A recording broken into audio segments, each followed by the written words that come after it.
Good Saturday, people, and welcome to episode 10 of the Breaking Chains book club meeting, and probably the final book club meeting for this book called Matthew Perry's Friends, Lovers, and the Big Terrible Thing.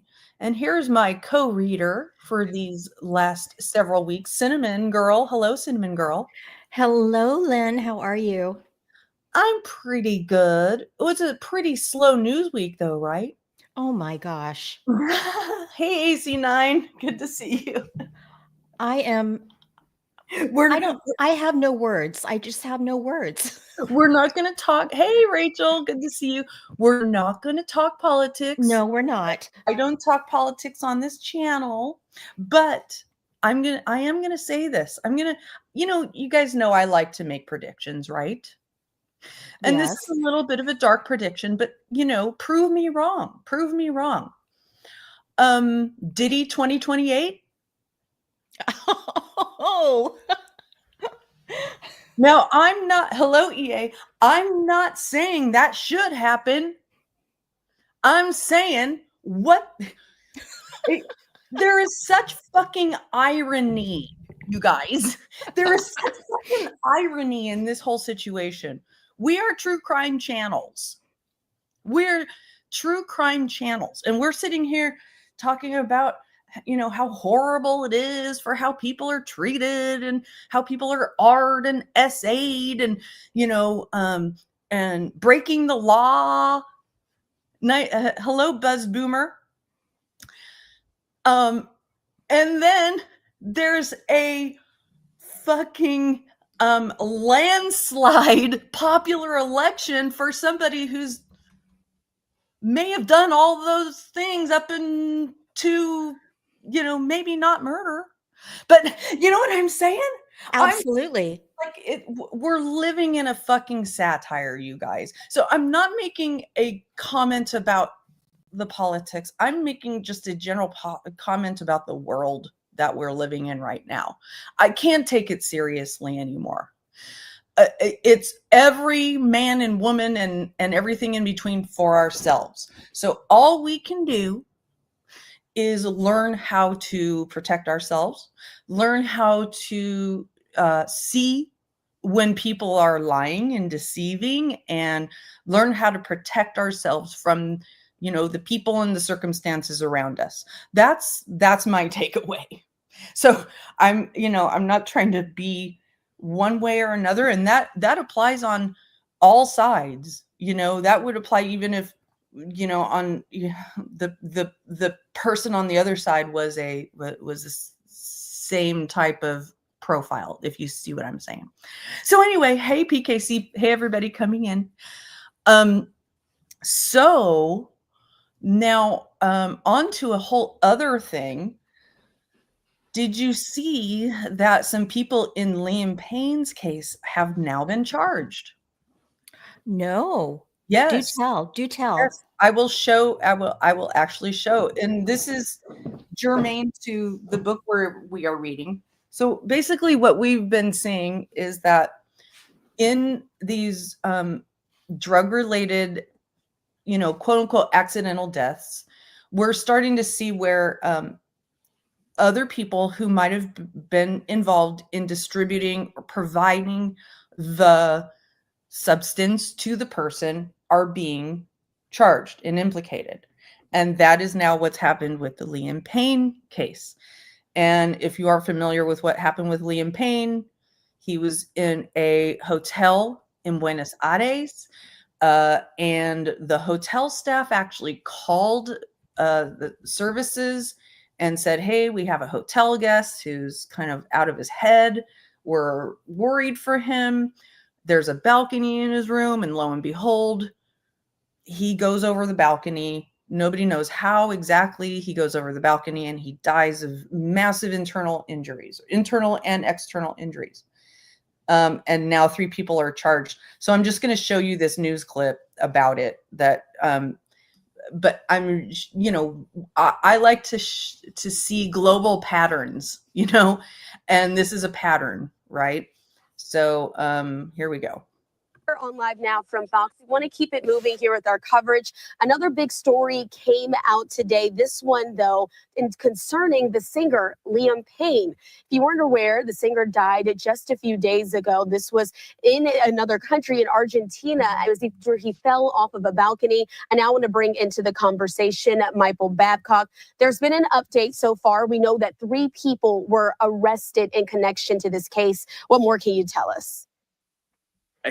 Yeah, I mean, look, it's obviously only been 3 weeks since his death. And, when you heard that the authorities in Buenos Aires were investigating and they were really trying to get down to the answer to the question of where Liam Payne got these drugs from. Obviously, Liam Payne was in a foreign country. It's not, that he was from Argentina, and he's staying in this fancy hotel, this Hotel Casa Sur, and clearly had been under the influence of drugs. People that saw him said that he was acting erratically. There were drugs found in his room. There was paraphernalia found in his room. And there were drugs found in his system in the preliminary toxicology report. So then the question had become, where did he get these drugs from? And now today, 3 people are under arrest and have been charged in Buenos Aires, and 2 of them being directly connected to him actually allegedly getting drugs. So one of the people is a housekeeper from the hotel. Authorities believe that this person, this housekeeper, delivered drugs to Liam Payne by way of a hotel soap box. That this housekeeper stuffed drugs into this soap box, and that's how she was then able to deliver the drugs to Liam Payne. There's somebody else who is allegedly a drug dealer who on October 14th, just 2 days before Liam Payne tragically falls to his death, this person is accused of bringing drugs to the hotel and supplying Liam with drugs. And the third person is said to be a friend of Liam Payne's who has been charged with a crime that's essentially abandoning someone before death. The exact nature of that, the details of that charge are not known, but somebody who was seemingly with Liam before his death and then left. And it seems that authorities think that this person could have stepped in and possibly prevented this tragedy from happening. And Michael, I do want to ask you, of course, we were also following the.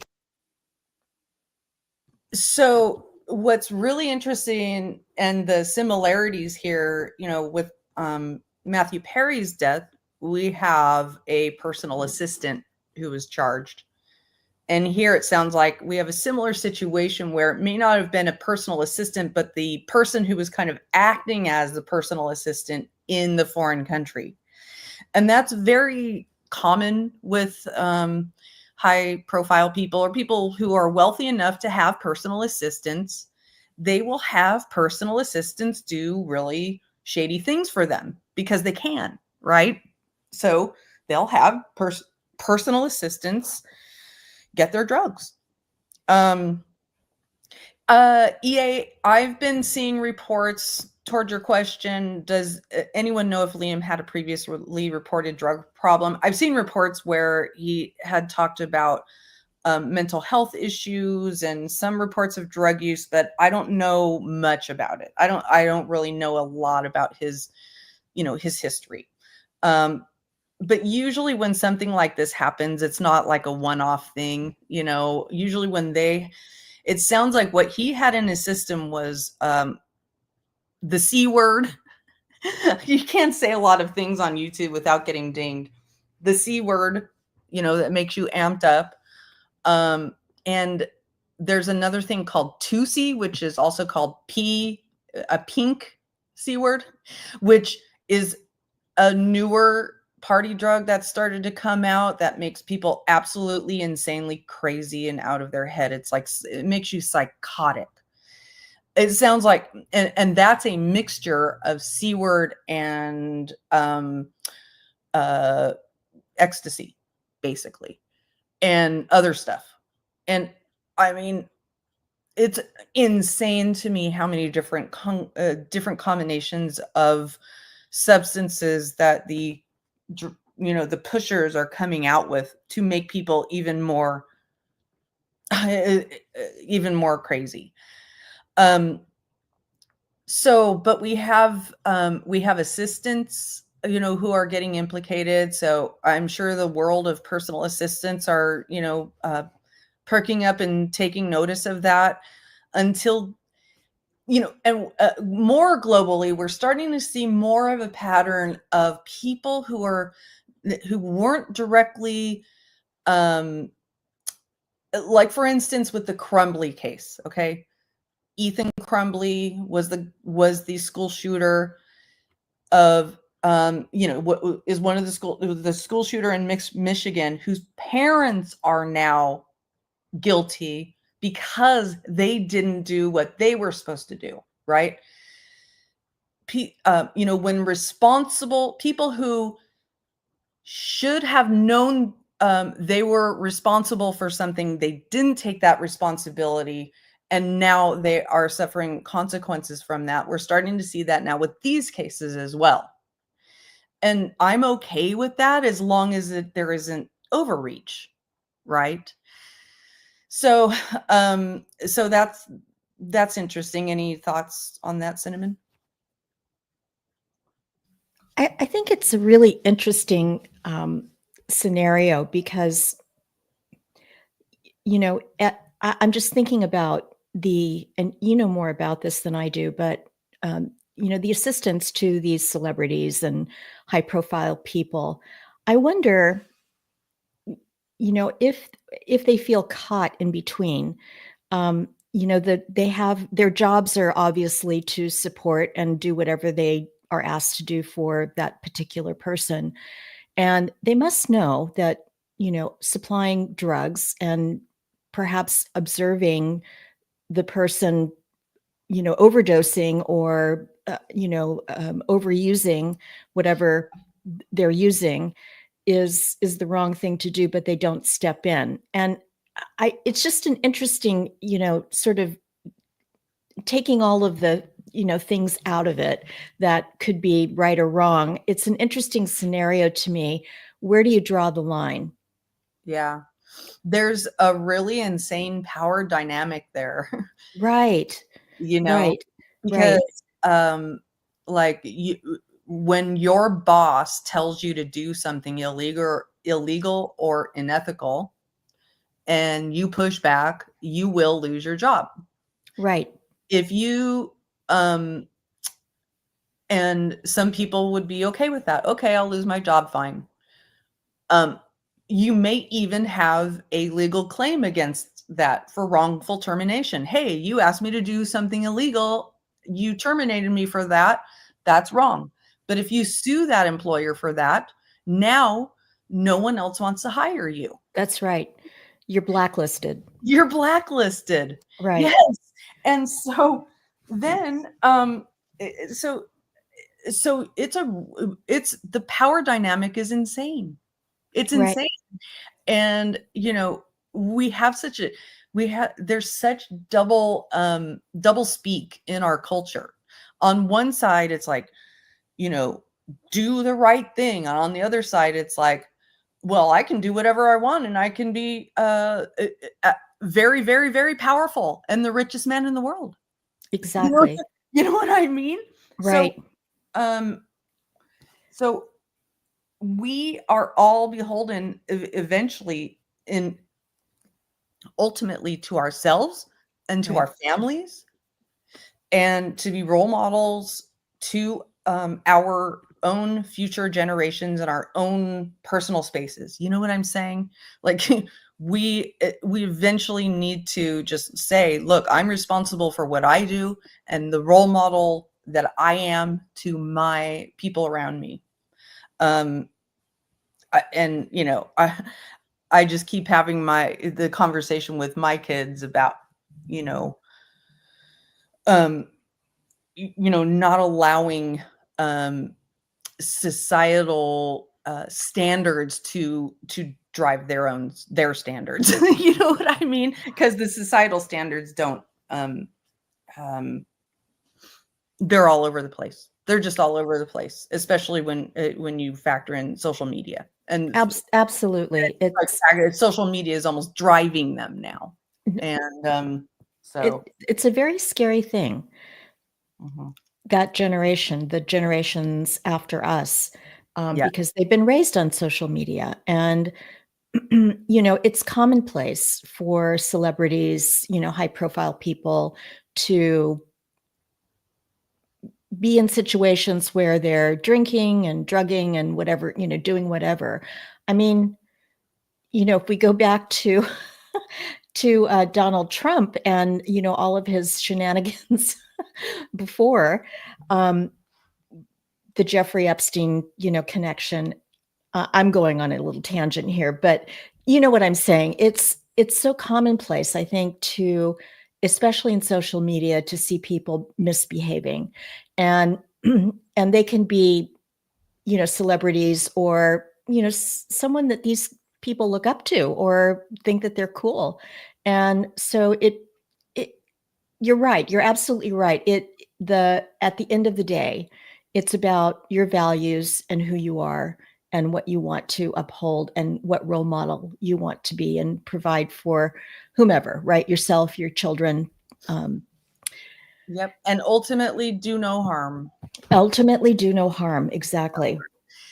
Now, I also did a little bit, I wanted to just see if there were any updates with Matthew Perry's case, and there aren't any real updates with Matthew Perry's case, but I did see that his home was quietly purchased. Oh, interesting. Yeah. And it was purchased. Did I save that? Do I have? Oh, it doesn't. Oh, no, I don't have that in a tab. But yes, if you guys just want to look it up yourself, his house was purchased by a couple who are Hindi, and they had a nice. I guess it's like a part of a Hindu ritual to kind of bless the house with a Hindu ritual, and there's a picture of them by the pool where he died doing that ritual. So it's kind of nice. It's kind of peaceful, and they didn't make a big deal out of it. They just kind of quietly. It was, I guess, a broker reached out to a few people. It wasn't even on the market. It was off market. It was an off market purchase. So his home is no longer for sale. Was it perched on the side of a hill overlooking the ocean somewhere? Yes, absolutely. Actually, yes, it's the ocean front with I have to look at it. Yeah. Yeah, you can. I mean, let me just see if I can pull it up again. It's right here. Hold on. There it is. Do you see it? Oh, no, I haven't put it up. There you go. See? Oh, yeah. Isn't that nice? Oh, it's beautiful. That's where he died. Oh, right there. Oh, my goodness. Yep. So that's why, really nice. when last week when we were reading and he was writing about, I just like to look up in the stars over the ocean and know, you know what I mean? Right. That's precisely what he was doing when he died.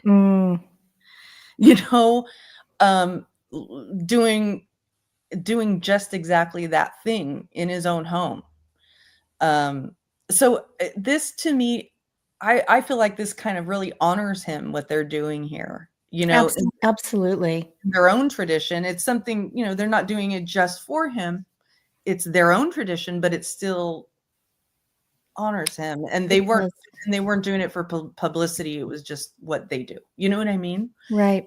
So anyway, that's the update there. And now we will move to the last interlude, and I'm not sure if it's the last chapter, but I feel like we can keep reading through till the end today because we don't have much to go. Do you want to start reading? Sure. Okay. It is the interlude, and it's a little bit long, and then the last chapter is rather short, but it is the last chapter. Okay. So, yeah. Okay, here we go. Interlude, the smoking section. One fine day, God and my therapist got together and decided to miraculously remove my desire to take drugs, a desire that has been plaguing me since 1996. My therapist said to me, the next time you think about OxyContin, I want you to think about living out the rest of your days with a colostomy bag. God didn't say anything, but then he doesn't have to because he's God, but he was there. Having a colostomy bag for 9 long months, my therapist's words hit hard. And when this man's words hit hard, the prudent thing to do is to get into action immediately.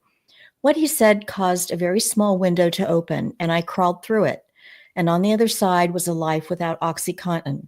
The next move up from OxyContin is heroin, a word that has always frightened me, a fear that has undoubtedly saved my life. My fear, of course, is that I would like that drug so much I would never stop doing it, and it would kill me. I don't know how to do it, and I don't want to learn. Even in my darkest days, that was never an option. So, since heroin was a no-go and OxyContin had been the only drug I had ever wanted to take, it was safe to say that my desire to take drugs had vanished. Couldn't find it if I tried, and I was not trying. I felt lighter on my feet. I felt a freedom. The monkey was off my back. The part of my brain that was out to kill me had vanished. Well, not so fast. I had recently had my 14th stomach surgery. This one to remove a hernia that was protruding through my abdominal wall. It had been very painful, and I had been given OxyContin. We addicts are not martyrs. If we are in serious pain, we are allowed to have pain medication. It just has to be done carefully. This means the bottle of pills is never in my hand, and the medication is always administered by someone else and as prescribed. It also meant I had a brand new scar on my stomach. This time a 6-inch incision. Really, guys? My colon burst. You opened me up to the point where you could get a bowling ball in there, but now I get the biggest scar? After the surgery, the moment I took the drug, my pain dissipated, but something else happened. I could feel my digestive tract freezing up once again. PTSD, anyone? And when that happened, it was straight to the emergency room where I knew they would either give me something to help me go to the bathroom or tell me that I needed surgery right away. And anytime I had a surgery, there was a chance I would wake up with a colostomy bag. It had happened twice already. It had happened twice already. It could so easily happen again. You know what could ensure that I would never wake up from a surgery with an irreversible colostomy bag? Quitting doing OxyContin, which I had already done. I was free. There are no words to describe how humongous. Next page. You there? I am. How humongous? I was waiting for the page. How humongous this news was. I have not been interested in taking a drug since. So I will steal Al Michaels' immortal words when a bunch of college kids beat the fucking Russians in ice hockey in 1980 in Lake Placid. Do you believe in miracles? Yes. I still can't watch that game without shivers running up my spine. Well, this was my time, my miracle. I have always believed in the theory that God doesn't put in front of you that which you can't handle. In this case, God gave me 3 weeks. 3 weeks of freedom, and then he placed a new and gigantic challenge in front of me. I had been ignoring it, pretending that it wasn't really happening or that it would suddenly disappear. At that time, when I lay down to go to sleep, I started to hear a wheezing. Sometimes it was loud enough that I couldn't sleep. Sometimes it was softer and lasted longer. But when I decided to look into it because God thought I was ready, I was worried. My hope was that it was bronchitis or something that could be treated with an antibiotic, but I feared the worst. My pulmonary doctor had a 1-week waiting list, so I had 7 days of lying down and hearing this awful sound during my most vulnerable and loneliest time of night. That week went by so slowly. Sometimes I would sit up and smoke a cigarette and hope that would make the wheezing disappear. I am no rocket scientist. Eventually, the morning of the appointment arrived, and along with the ever-present Aaron, I showed up for a breathing test. I breathed as hard as I could into a tube for a couple of minutes, and then was told to wait in the doctor's office for my results. I made Aaron wait with me. I was afraid it was terrible news. Remember, folks, we are wanting to hear bronchial infection here. And because of the miracle 3 weeks earlier, I had no place to hide if it was bad news. After a very long while, the doctor waltzed into his office, took a seat, and announced, rather nonchalantly, I thought, given the stakes, that my years of smoking had taken a great toll on my lungs, and if I didn't quit smoking now, today, I was going to die when I was 60. In other words, it didn't fucking matter if I had a bronchial infection. No, something much, much worse, he said. But we caught it early enough that if you did quit smoking, you could well live into your 80s. Stunned, frozen in fear, grateful that we had caught it in time, these were the thoughts that swirled in my head as we left to get into the car. We just sat there for a while, me wishing the car was a DeLorean so we could go back to 1988 and I could never pick up one of those poisonous life-engulfing things in the first place. I somehow managed to be upbeat. Well, I said eventually, we have a no-brainer on our hands here. I'm going to smoke for the rest of the day, and tomorrow morning at 7 a.m., I'm going to quit smoking for the rest of my life. I had quit smoking before for 9 months, but the process then had been disastrous. Erin, because she remains the single nicest person in the world, said she would quit with me. I was initially allowed to vape, but eventually that would have to go too. Next page. You there? I am. There we go. And 7 a.m. the following day came around far too quickly. My home was cleared of all cigarettes, and I clung to the vape for dear life. I remembered from previous attempts to quit that days 3 and 4 were the worst, but if I could make it to day 7, I would be home free. It was as awful as you might imagine. I basically stayed in my room and vaped and waited for the horrible feelings to go away. But I was brave. I could do this. But day 7 came and went, and I still felt terrible. I was craving a cigarette to such a degree that I didn't think possible. By day 9, I couldn't take it anymore. I walked out of my room at home and said, I want a cigarette. The nursing staff was there to make sure I didn't do drugs, not to stop me smoking a cigarette, so they gave me one.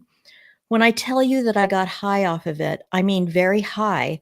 The drive home in the red Mustang in Vegas high. The remaining 8 cigarettes that I smoked that night did not feel that way. They just made me feel like shit while also scarring the shit out of me. Shit used twice, although bad writing is intentional. I was a 52-year-old man, and unless this is the first page you've read in this book, you already know that my plan was to have the rest of my life be both the long and the good part. So I tried. I lay in my bed, not smoking for 9 days. I could quit every drug in the history of drugs, but cigarettes were going to be the toughest. Is everybody kidding? It was decided that going from 60 cigarettes a day to 0 had been too much for me to take, and I would cut my smoking down until a better plan could be worked out. For the following few days, I managed to drop from 60 to 10. Though this was something, let's not forget, my life was on the line and I needed that number to go down to 0 and fast. Any efforts to bring the number under 10 were exercises in futility. Enter Cary Gaynor, hypnotist extraordinaire. I had tried quitting smoking with him before, but it hadn't worked. This time around proved to be a much different situation. Sitting in front of Cary Gaynor that day was a desperate man who wanted to quit. I really wanted to quit. Fuck, I needed to. I don't know real love. I've never looked into my children's baby blues. Plus, emphysema was a horrible way to go. It's oxygen tanks and breathing tubes. Hi, this is Matthew Perry. You've, of course, met my breathing tube. But could a mind like mine be hypnotized? I had constant racing thoughts and auditory hallucinations.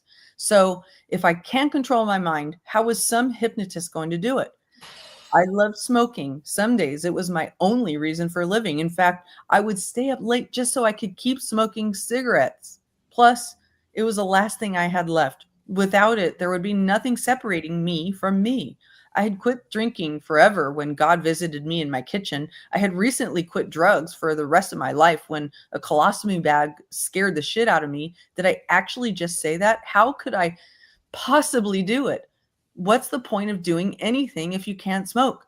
Things did not start out well. I got to the place, rang the doorbell. A perfectly nice person opened the door, and I said, "Hi, is Carrie here? I'm supposed to meet with him." Next page. I'm waiting for the turn. Thank you. Carrie was not there, as it was the wrong house. I wondered how that person had felt having Chandler Bing ring his doorbell. 5 houses down, I saw Carrie standing in front of his house, waiting for my arrival. I was terrified. My last crutch, not to mention my life, hung in the balance.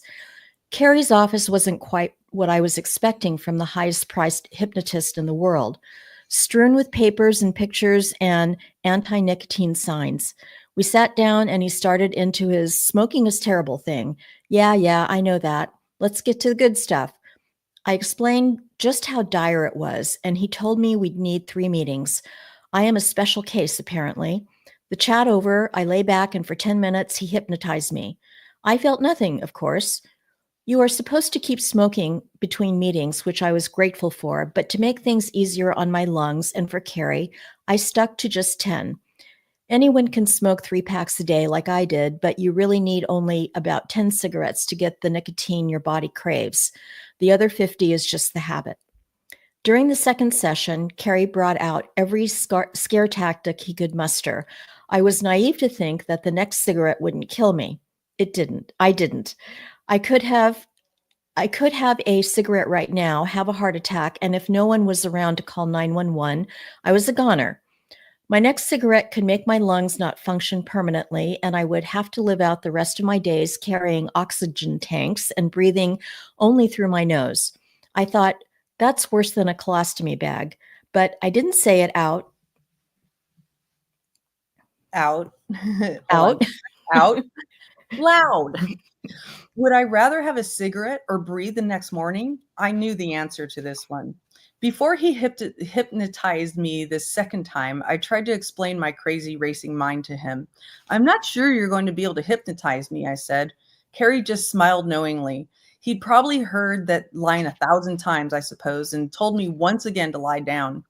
I was on his side. I wanted this to work, but I still wasn't sure it was working. I left his office and went back to the 10 per day, but something had to change. Each one frightened me more than the last. If nothing else, Carrie had done a masterly job of instilling terror in each drag. Something really was different.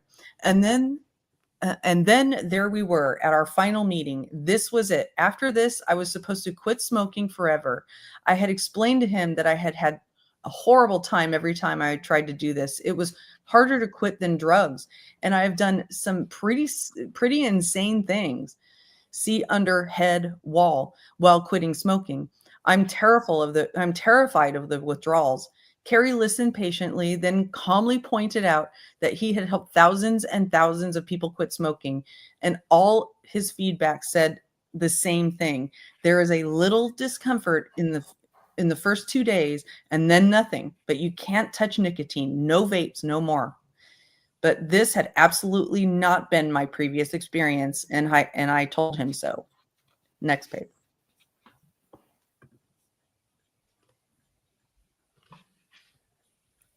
You've never wanted to quit before, and you have never done it the right way. With me, he said. He was right. I did want to quit. There was no doubting that. With that, I lay down once again, and he hypnotized me, but this time it felt different. I was very relaxed and sleepy. I realized as Carrie talked directly to my subconscious that my mind was not racing. Then it was over. I stood up, asked if I could give him a hug, and he obliged. Then I walked out of his office a non-smoker. For good, no matter what. Back at home, the place had been cleared of all nicotine products and vapes, which can kill you just as fast as cigarettes can, according to Carrie. By now, it was about 6 p.m., and my job was to make it to 9:30 without having a cigarette. But something had changed. I didn't want one. Day 1 was slightly uncomfortable, as was day 2. And then the bad feelings were gone, just as Carrie had told me they would be. I had 0 withdrawal symptoms, nothing, and I didn't want to smoke. It worked. How he managed to remove my withdrawal symptoms and how that is even possible medically via hypnosis is a mystery to me, but I wasn't going to ask any more questions. Sure, I reached for a cigarette at least 50 times a day, but that was just habit. I noticed something else too. The wheezing was gone. Carrie Gaynor had saved my life. I was a non-smoker. It was another miracle. In fact, the miracles were flying around fast. Duck or you might get hit with one. I don't want to do drugs, and I am a non-smoker. I'm here. I had been off the smokes for 15 days. I looked brighter. I felt better. I had to take fewer breaks during pickleball games. There was life in my eyes. But then something happened. I took a bite into a piece of toast with peanut butter smeared on it, and all my top teeth fell out. What the Oh fuck? my gosh. What the fuck? Yes, all of them. A quick pop to the dentist was in short order. I am, after all, an actor and should have all my teeth in my mouth, not in a baggie in the pocket of my jeans. But disaster struck and major work was needed.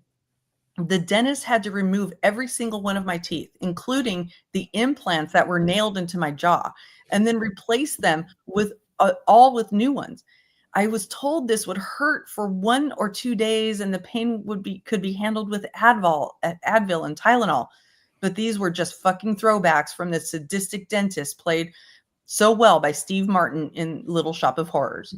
How long did it actually hurt? 17 days. Could this pain be blocked with Advil and Tylenol? Absolutely not. How far did this get? How far into this did I get overwhelmed and smoke a cigarette? 3 days. I simply could not handle that degree of pain and not smoke at the same time. I felt like a miracle had been handed to me, and I gently tossed it back and said, no thanks, not for me. I would like to take this opportunity to say a few words to the dental surgeon who was in charge of all of this. Fuck off, you big piece of nothing fuck asshole, loser, fucking fuckface. And now I feel better. Next page. After that, I basically began stalking Carrie Gaynor. I would meet with him any chance I could and then buy a pack of cigarettes and have one, and then wet the rest of the pack under the faucet. I never lied to Carrie. I would tell him what went on, and thank goodness he would not shoot the wounded. I said all the mantras and developed a pretty severe fear of smoking, a little bit of fear with every puff. But I was still smoking. The not wanting a cigarette did not return.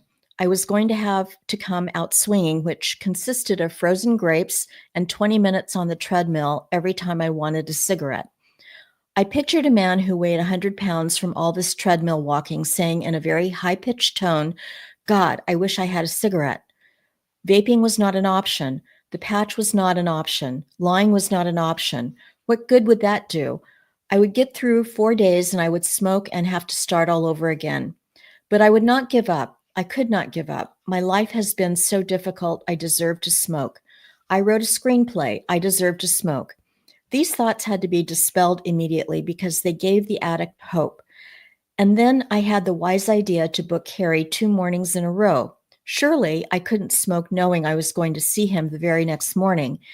It was a rough night, but I had my share of those, and the next day I was able to saunter into his weird-looking office, having made it and ready to have our brief conversation and get hypnotized again. I could have played his role by now. We could have switched seats.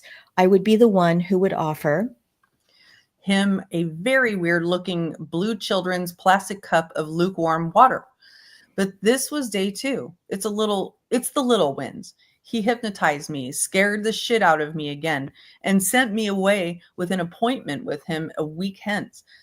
Back at home, I kept a very busy schedule because I could not let boredom in, it being the devil's playground and all. Well, boredom and that girl who broke my heart when I was 30.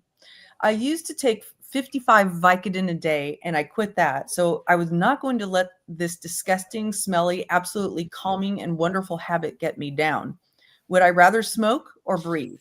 Breathe. What a wonderful thing that we all take for granted. Cigarettes had already made me very sick. Also, they are bad for you. It sounds like I'm joking, but these are the things you have to remember. I had my comeback as an actor to think of. I had my comeback as an actor to think of. I had not acted since my accident. I had a book to write and promote, and I couldn't very well promote it holding a cigarette in my hand. I also could not just eat my way out of this situation. Quit drinking, doing drugs, smoking cigarettes. Here's how: just eat 6 chocolate cakes every night. This wasn't exactly the message I wanted to convey. I had a record I had to break, 15 days, and with that would come the cooling comfort of not wanting to smoke. I've been there before, and I could do it again. The complete rebuilding of a man. I didn't know this man, but he seemed to be a nice guy, and it looked like he had stopped beating the shit out of himself with a baseball bat finally. I was very eager to see who this man was. Oh, let's stop a minute and have a little conversation about this.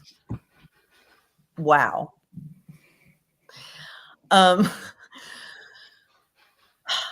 What are your thoughts?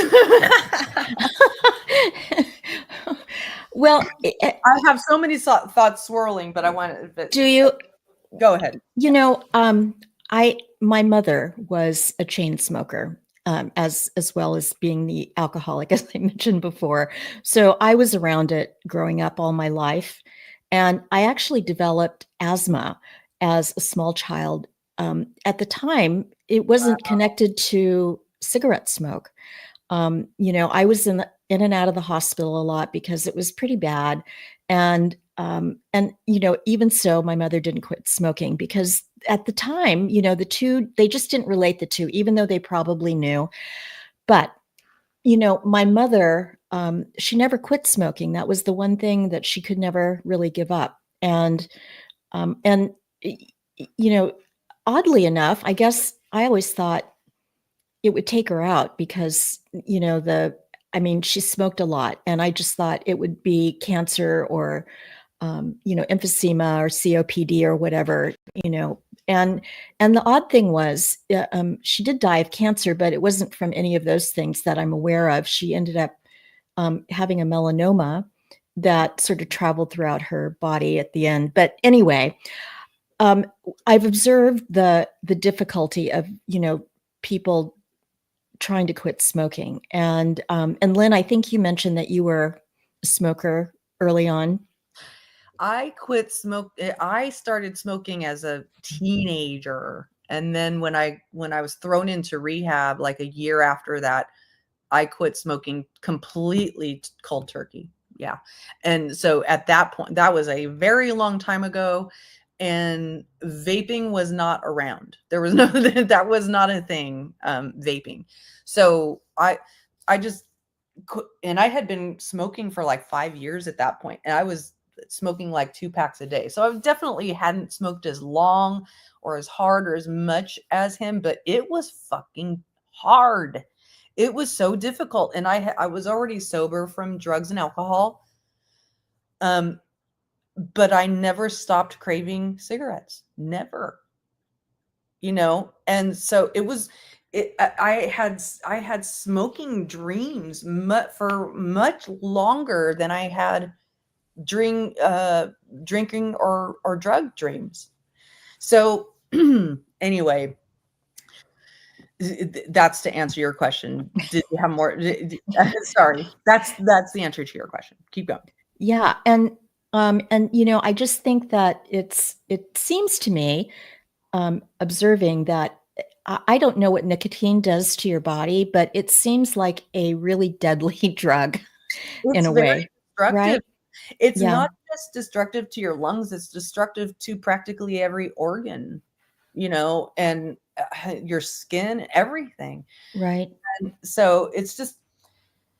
But we were talking about this last week too. The thing is that when you talk about all of the vices you can have, when you're talking about drinking and drugs, smoking seems like the last, like smoking doesn't usually cause people to harm other people to get their cigarettes. You know what I mean? Right, right. It doesn't cause like majorly addictive, like completely toxic behavior. And so it seems like more of a acceptable thing. It's really a personal commitment you have to yourself to quit smoking, and to your family. If you're living, with family members and stuff, you don't want to, put them in your secondhand smoke and stuff like that. So, so it's really hard. But we were also having kind of a side conversation in chat about, some things that EA Leclerc was going down a rabbit hole on Matthew Perry and some of his behavior. And I just want to say, none of the things that EA like revealed in chat surprised me at all. We were talking about this last week. As I read this book and I think about Matthew Perry, reading this book or talking about him, I'm not endorsing him as a human being. Even when I cry about his pain, I'm not endorsing any of his bad behavior. You know what I mean? And it's awkward too, because, I don't know him. None of us know him. We had this parasocial relationship with him as a star of Friends, and now we're having this parasocial relationship. That's even too strong to say, parasocial relationship, reading his book. But learning, some of his behavior and seeing how he really did use a lot of people. He was supremely selfish, very, very self-centered, definitely used his power to get people and fame to fuck a lot of women, right? Mhm.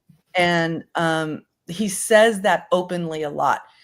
And I think he recognizes that about himself. It doesn't make him a better person, but it also, part of the reason we're actually able to see this about him is because he is writing this in his book. There are also things that we're recognizing about him that other people are saying about him that he hasn't written in his book. But, when you, to me, the importance of this book is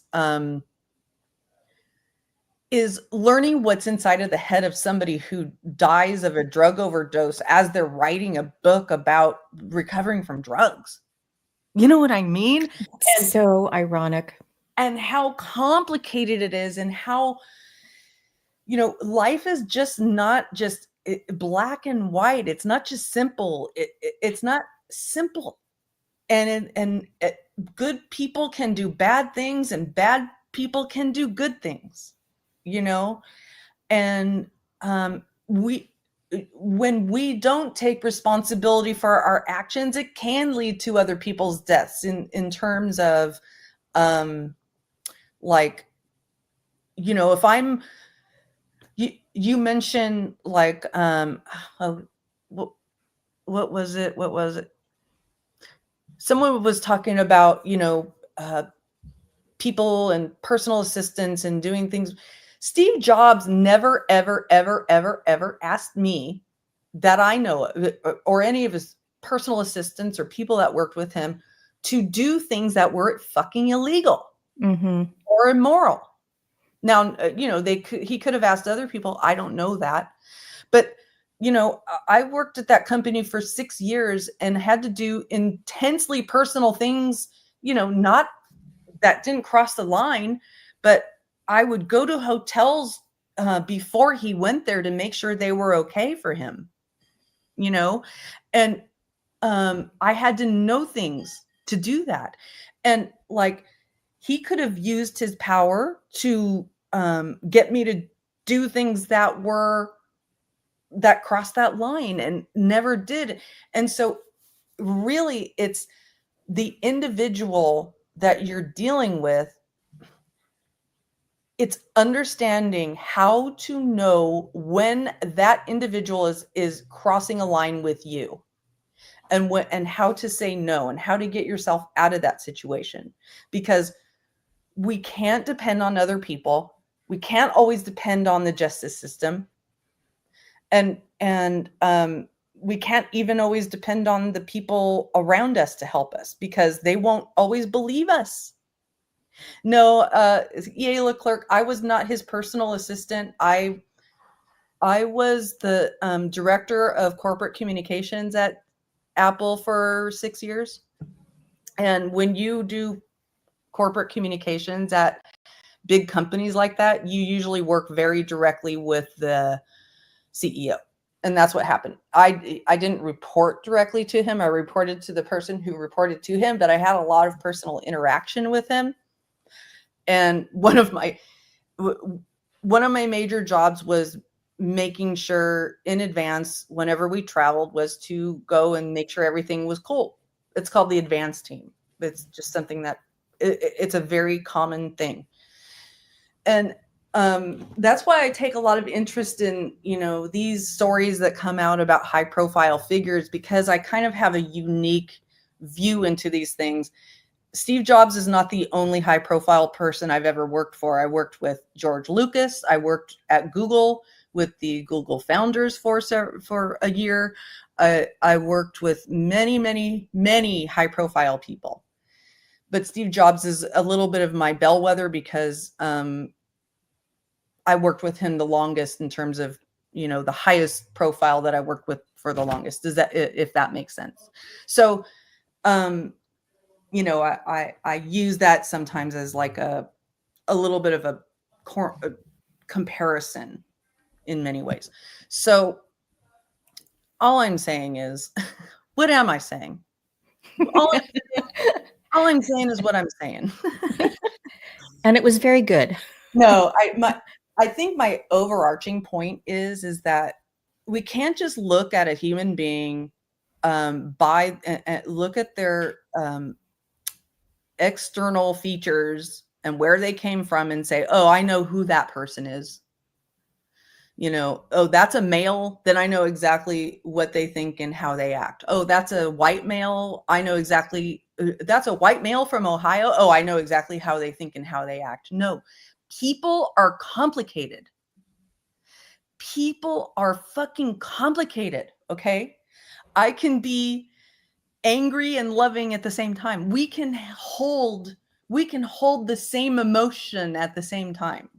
I'm sorry. We can hold different, very complicated emotions at the same time. And people don't understand. We haven't developed an emotional intelligence to grasp those concepts. And yet our culture, especially social media, wants us to be just either mad or happy or angry or whatever. You know what I'm saying? So that's what this entire channel is about, is breaking the chains around your brain about it's so hokey, but it's true. Breaking chains that constrain your brains to think in directions that don't serve you. And that's one way that our thinking doesn't serve us, is thinking you can look at a human being and know who they are and what they are.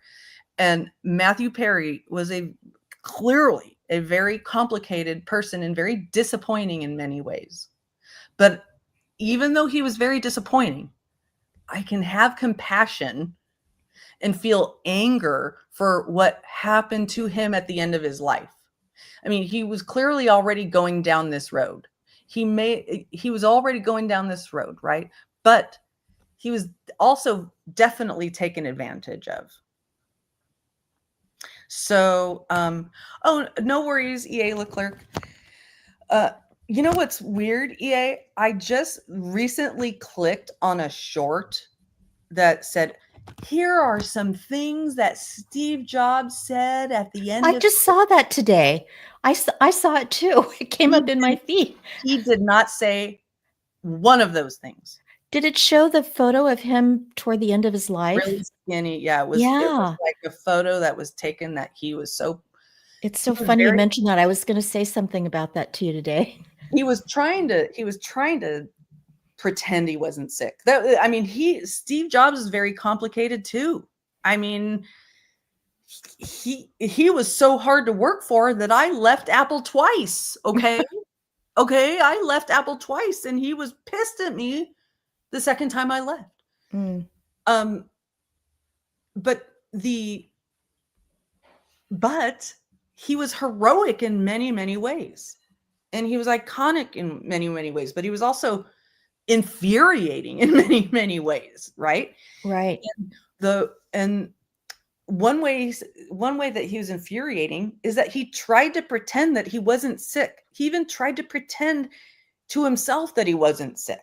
He tried to cure himself through a vegan broth diet. Right. I heard that. And he refused Western treatment. That killed him. Mm-hmm. All he needed was a surgery. He had a rare form of pancreatic cancer that if they were just to do a brief cycle of treatment and then the surgery, he might still be alive today. But the way he approached it, he eventually did the surgery and then he was fine for a while and then he had to go get a freaking liver transplant. Wow.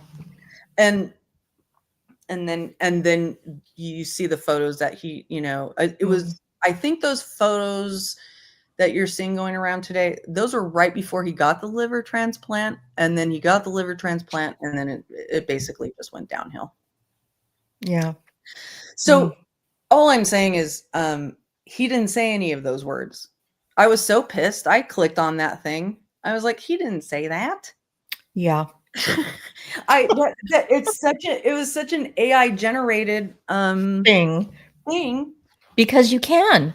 He did say many, many very wise things. If you Google or if you look up on YouTube his Stanford commencement speech, it's beautiful. It is poetic. He was a gifted poetic speaker. He was very thoughtful and he could be very wise, and it was great, but he didn't say those things. None of those things that were in that video were said by him, unless they were said in some other place that I'm not aware of. It's possible, but I don't believe that those things were said by him. Anyway, so anything else that you want to say before we get into the last chapter? Into Batman? Batman. Well, I think the only thing I was just drawing comparisons again in our careers. So I started my marketing career at Nike and I was there for 5 years and it was early on and I got to work really closely with Phil Knight and all of the executives. Oh, wow. What year? It was in the late 80s. Oh, cool. Yeah. So I at the time when I started working with the company, I wasn't very athletic. I wasn't a runner. I didn't know really a whole lot about it. It just wasn't what I was doing. But when I got there, I had no idea what I was getting myself into. I actually didn't know because the company was still very young. And, Nike was just another brand. It had not become famous yet. The Michael Jordan thing hadn't happened yet. And so, they were still working up to that. But I got in on that wave of, going uphill and making a lot of progress and just doing some amazing things and a lot of great marketing, a lot of great PR, all of that I was able to observe. I was in another department in marketing, so I wasn't directly involved in that. I put shoes on a lot of basketball teams and celebrities and things like that. It was fun. But what I was going to say is that I was young and I observed all of these executives. Sorry, my dog is making a little bit of a racket in the background. How they behaved. And once they started to get, once they sorry, he's just having a little fun here. Once they started to experience success and started to make money, that's when things like went to hell for them. And I'm not going to talk badly about Phil Knight because I have mad respect for him, but there are stories I could tell about how they behaved away from home, what they did away from their families and their wives that were just, mind-boggling. And I was just dumbfounded that this is the way that, you have, a little offsite retreat and, you've got dancing women on the tables and drinking all night and drugs flowing like crazy. And then you go back to the office, in a couple of days, and it's like none of it happened. It was wild. It was wild. Yep. I know exactly. I remember one client going like to some conference with some clients, and then they were like, "Hey, we're all going to the strip club." I was like, "Want to come?" I was like, "Hell no." I'm like, yeah. It's crazy. It's craziness. Yeah. Some people get drunk with power. They just do. They get drunk with power. The funny thing about Steve Jobs is that his personality was pretty set. And he was, by the time I interacted with him, he became rich and powerful when he was like in his 20s, right? But even before then, or just drunk, right? Yeah. But like it was his personality that got him into that position, and it didn't really change. Right. You know what I mean? It Right. may have made him a little bit more, it may have given him more confidence to be more of that. But the thing that humbled him the most was losing his company. And then he went on his journey, his like finding himself journey to India, and did a bunch of drugs, came back, and then won Apple back. And then the other thing that changed him was his sickness. And that's what he talked about in his commencement speech, because his commencement speech was during a remission where he thought he thought that he was healed. And he was basically talking about a near-death experience and about how he had to talk to his kids about, you know what I mean? It was very like, it was like an end of life. It was almost like his personal memoir in a commencement speech. So it was really nicely done. Oh yeah. You worked for Feel. Yeah, Nike is always interesting. Nike is quite the success story. I mean, and the reason I asked you when is because a few of my former colleagues at Apple went to Nike. Nike. It was well after. I don't know when you left, but it was after you were there. It's funny because I look back at that time, and I ended up leaving Nike after about 5 years, and long story, but I ended up moving to the East Coast. And at the time, I was looking at jobs with Puma and Converse because they were there. And I decided not to continue in, the athletic shoe industry because I had such a devotion to Nike that I couldn't see myself working for another brand. And that's when I made a left turn and got into tech media and was there for, it was so weird. Yeah. Life just has takes you on a journey, and, you end up where you. The time when tech was taking off and they were hiring like mad, tech was hiring like mad. EA. Yeah. I mean, I can't speak for everybody in chat, but me and Cinnamon Girl are both in Cali. Yeah, we are. Yeah. I'm in Silicon Valley. I don't know where you are, Len, but I'm there. That's where I am. Southern. I'm back in the southern part of the beautiful state. Yeah. Oh, okay. All right. All right. All right. So Are we ready for our last chapter? I think we might be ready for our last. Okay, chapter 11, Batman.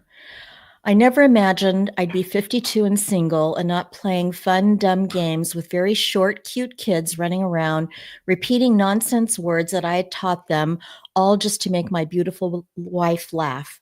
For years, I thought I wasn't enough, but I don't feel that way anymore. I think I'm just the right amount. But still, each morning when I wake up, there are a few brief moments when I am hazy, lost to dreams and sleep, and don't exactly know where I am. I remember my stomach and the scar tissue that comes with it. I finally have rock hard abs, but they aren't from sit ups. And then I swing my legs off the bed and tiptoe to the bathroom so that I don't wake no one. Yes, sirree, I am as single as can be. I look in the bathroom mirror, hoping to see something there that would explain everything. I try not to think too hard about the incredible women I had passed over because of a fear it took me too long to understand. I try not to dwell on this too much. If you spend too much time looking in the rearview mirror, you will crash your car. I still do find myself longing for a companion, a romantic one. I'm not picky, about 5'2", brunette, smart as a whip, funny, mostly sane. Mostly sane. Will do. Loves kids, tolerates hockey, willing to learn pickleball. That's all I ask. A teammate. Eventually, if I stare long enough, I watch as my face starts to disappear, and I know it's time to head out to my patio and my view. Out there below the bluffs and the freeways and the meditation center where I read my list to my sponsor, out there where the California gulls swirl and swoop, I watch the ocean ripple, slate gray with edgings of blue. I have always thought that the ocean mirrors the subconscious mind. There's beauty, coral reefs, brightly colored fish, spume, and refracted sunlight, but there's something darker, sharks and tigerfish and endless deeps. I think he should have said depths, just ready to swallow rickety fishing boats. Its size is what calms me. Its size and its power, big enough to get lost in forever, strong enough to hold up great oil tankers. We are as naught compared to its vastness. And have you ever stood on the water's edge and tried to stop a wave? It goes on regardless of what we do, regardless of how hard we try. The ocean reminds us that we are powerless in comparison. Watching the ocean, I find myself most days filled with not just longing, but also peace and gratitude and a deeper understanding of just what I've been through and where I am now. For a start, I've surrendered, but to the winning side, not the losing. I'm no longer mired in an impossible battle with drugs and alcohol. Really? I no longer feel the need to automatically light up a cigarette to go with my morning coffee. I notice that I feel cleaner, fresher. My friends and family have all mentioned it. There is a brightness about me that none of them had seen before. In the appendix, the spiritual experience. Oh, wait, why am I still reading? That's okay. You go right ahead. No, Yeah, you start with in the appendix. Okay. Sorry. You were on a roll. I wasn't going to stop you. I was like mindlessly. In the appendix, the spiritual experience at the end of AA's big book, I read this. Quite often, friends of the newcomer are aware of the difference long before he is himself. This morning and every morning out there on the patio, I am as the newcomer. I am filled with, energized by the differences. No drink, no drugs, no cigarettes. As I stand there, coffee in one hand and nothing in the other, and watch the distant waves in the ocean, I realize that I am feeling a wave of my own inside me, gratitude. As the light of the day deepened and the ocean changed from silver to the palest aqua, the wave of gratitude grew until within the wave I saw faces and events and little bits of flotsam that had been moments in my eventful life. I was so grateful to be alive, to have a loving family. This was not the least of it, and perhaps the best thing of all, in fact. There in the water's thin spray, I saw my mother's face. Sorry. I'll let them out in a second. And my mother's face, and thought about her ineffable ability to step up in a crisis, to take charge and make things better. Keith Morrison once said to me, during all the 4 decades I had been with your mom, her incredible attachment to you has been the central part of her life. She thinks about you all the time. Way back in 1980, when things got serious between us, she said something I've never forgotten. No man will ever come between. No man will ever come between Matthew and me. He'll always be the most important person in my life. You'll have to accept that. And it's true. There was never a moment that I didn't feel that love, even in our darkest moments. If something is really wrong, she is still my first call. I saw my father's ridiculously handsome face too, and it seemed appropriate that I saw him both as my father and as the Old Spice sailor guy, though that last image had long faded into a distant point on the horizon. I think about them being in the same room together when I was really sick, and what kind of love that betrays. They didn't belong together. I get that now. So I'd like back all the coins I've dropped into wells wishing that they were together. They both got lucky and married the people they were supposed to be married to. My sister's faces shadow my parents, as does my brother's, each of them beaming at me, not just as at a hospital bedside, but also in Canada and Los Angeles as I tried to crack them up with my with my patter. They never dropped the ball once, any of them, never turned their backs on me, ever. Imagine such love if you can. Less profound, but no less thrilling, images gurgled up from the roiling waters. The LA Kings winning the Stanley Cup in 2012. Me in row 7 screaming at the second line to keep up the pressure on the boards.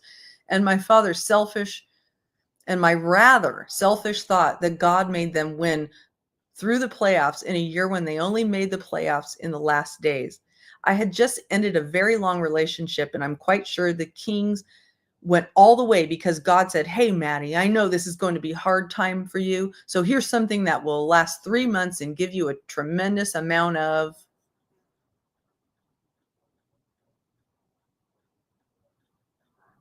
You there? Next page.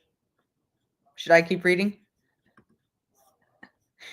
Hello? No, I'm here. Sorry, Oh, I was on mute. okay. My apologies. Okay. Tremendous amount of fun and distraction to make it better. Boom.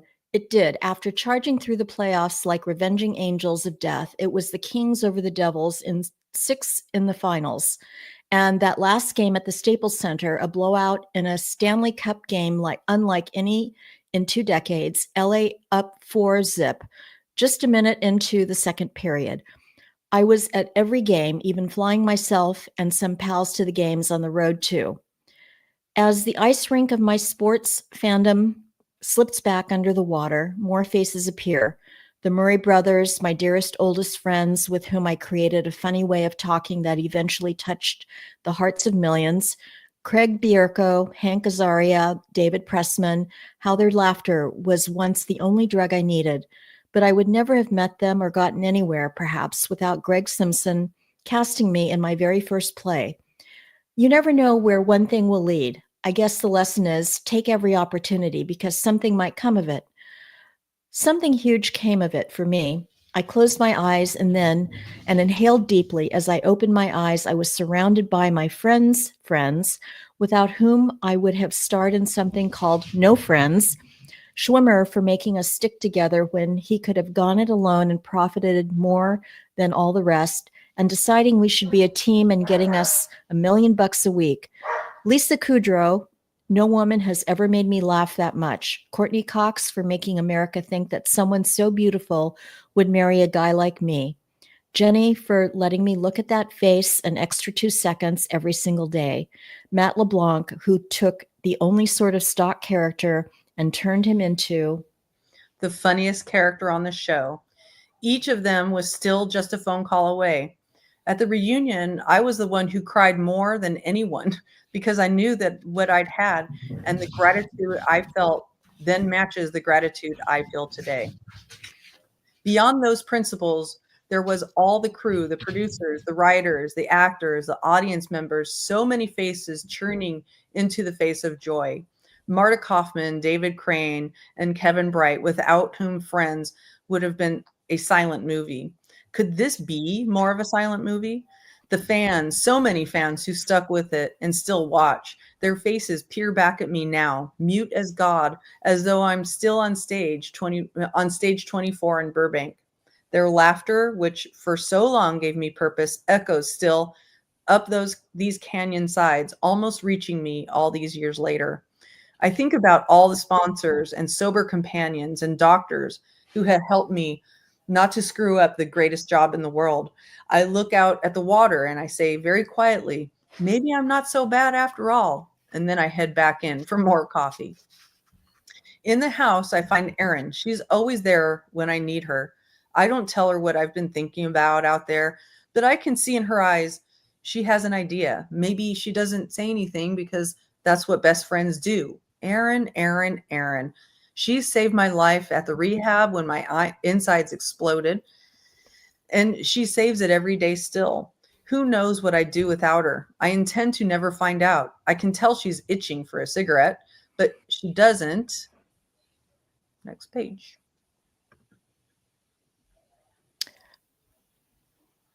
Break. Find a friend who'll quit something with you. You'll be amazed what that does for a friendship. Now the sun is higher, the perfect Southern California day almost at its prime. Way off in the distance, I can see boats. And if I squint, I swear I see surfers lounging in the calm waters. Still, this gratitude swirls around me, even stronger now as more faces appear. Characters from the Woody Allen movies I love, the TV show Lost, Peter Gabriel, Michael Keaton, John Grisham, Steve Martin, Sting, David Letterman for having me on for the first time, Barack Obama, the smartest man I have ever spoken to. On the breeze, I hear the piano version of New York, New York by Ryan Adams, recorded at Carnegie Hall on November 17th, 2014. I realize all over again that I'm so lucky to have been in this business, to have had not just access to extraordinary people, but to have also been able to affect people the same way. Something like Don't Give Up by Peter Gabriel affects me. Let's not discuss the video with him hugging Kate Bush. It's almost too much to bear. When I hear about all the actors who take chances, I get a flash then of Earl H's face, the good version, not the bad, and quickly it's replaced by the face of my current sponsor, Clay, who has talked me down so often. I think about all the doctors and nurses at the UCLA Medical Center for saving my life. I am no longer welcome in that hospital for getting caught smoking in there one last time. To Carrie Gaynor for making sure there was never going to be a one last time. And behind them all, the specter of Bill Wilson, whose establishment of AA has saved millions upon millions of lives one day at a time, and whose organization still refuses to shoot the wounded and always let the light in for me. I was grateful for dentists. No, wait, I hate dentists. Somewhere behind me, farther up the hill, I catch the hint of the sound of children laughing, my favorite sound of all. I pick the pickleball paddle up off the patio table and do a few practice swings. Until recently, I'd never heard of pickleball, never thought I'd be well enough to play any kind of sport again. I'd long since stopped swinging a tennis racket, but this new Maddie now actually looks forward to afternoons at the Riviera hitting the bright yellow plastic pickleball. My reverie is interrupted by Erin. Hey, Maddie, she says from the kitchen door. It's Doug on the phone. Doug Chapin has been my manager since 1992, and like many people in the business, he has often waited patiently as I dug myself out of whichever hole I was in. To finally be able to work again, to be able to write, who knew such things were possible? My eyes filled with tears now. The sea seemed farther away, like a dream. So I close my eyes and feel such gratitude for all that I've learned in this lifetime, for the scars on my stomach, which just prove I lived a life worth fighting for. I was grateful that I was able to keep my fellow man in times of in times of strife and struggle, and what a gift that was. The beautiful faces of women flash across my retina, the wonderful women who have been in my life. And I'm thankful again for them animating me and pushing me to the best man I can be. My first girlfriend, Gabrielle Bober, the one who pointed out that something was wrong with me and sent me to rehab for the first time. The beautiful, magical Jamie Tarsis for not letting me disappear. Next.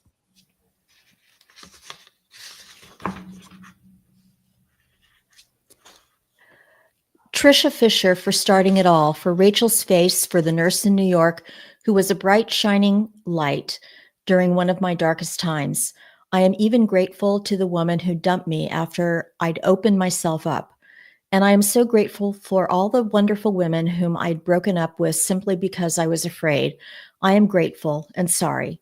Oh, and available. I would not bring fear-based mistakes into my next relationship, whenever that may be. I know that much. The sun at its highest, it's time to head back inside to the shade. I hate leaving that view.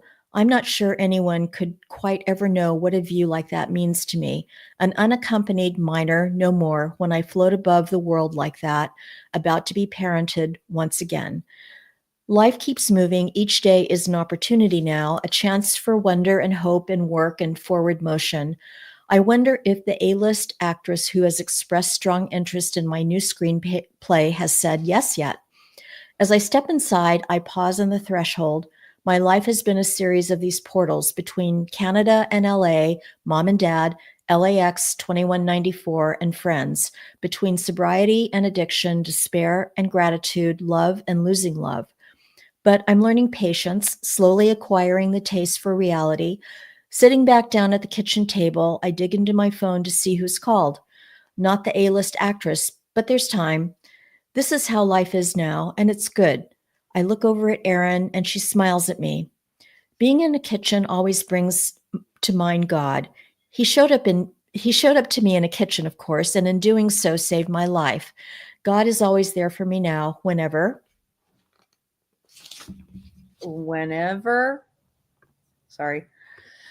I clear my channel to feel his awesomeness. It's hard to believe, given everything, that he still shows up for us as mortals, but he does. And that's the point. Love always wins. Love and courage, man. The two most important things. I don't move forward with fear anymore. I move forward with curiosity. I have an incredible support group around me, and they save me every day because I've known hell. Hell has definable features, and I want no part of it, but I have the courage to face it at least. Who am I going to be? Whoever it is, I will take it on as a man who has finally acquired the taste for life. I fought that taste, man. I fought it hard. But in the end, admitting defeat was winning. Addiction, the big terrible thing, is far too powerful for anyone to defeat alone. But together, one day at a time, we can beat it down. The one thing I got right was that I never gave up. I never raised my hands and said, that's enough. I can't take it anymore. You win. And because of that, I stand tall now, ready for whatever comes next. Someday, you too might be called upon to do something important, so be ready for it. And when whatever happens, just think, what would Batman do? And do that. Oh, here's all the pictures. Oh, here they are. There they are. The ones that the ones that I had cropped and everything. Oh my gosh. Oh, that's funny. Wow. Wow. I mean, that's a rough ending. Knowing what we know. Yeah. You know what I mean? And we were talking in the chat about, how that last chapter, it's like a goodbye letter. It just kind of too nicely wraps up, it's like ties everything up in a nice little bow, like, yay, everything's perfect now. I don't drink, I don't smoke, I don't do drugs, but we know that's not true. In that moment, he didn't. Right. And you're right. It is like that's exactly. I was looking for the words. It is like a goodbye letter. He's thanking everybody. He's sort of reflecting on his life and where he is at that very moment and being a good place. And how long after the book was published did he actually pass? So the book was published. When was Matthew Perry's book published? He died a year after it was published. Wow. So it was published in November 2022. He died in October 2023. Not even a year. Not Wow. even a year. So Wow. So it was published and he went on that big old book tour. And that's even how this book came to my attention. You know, I was like, wow, Matthew Perry. Oh, look, he's finally clean and sober and he's written a book. And, you know, we get this. I'm so pissed off at Hollywood. You know, I'm so Right. pissed off at Hollywood. Yeah. We all grew up on this notion of, and they lived happily ever after. And they always have to package things into a Hollywood ending, right? And then I grew up and I started working with the media, and sometimes that was with Hollywood. And now, you know, we were talking about like, wait, he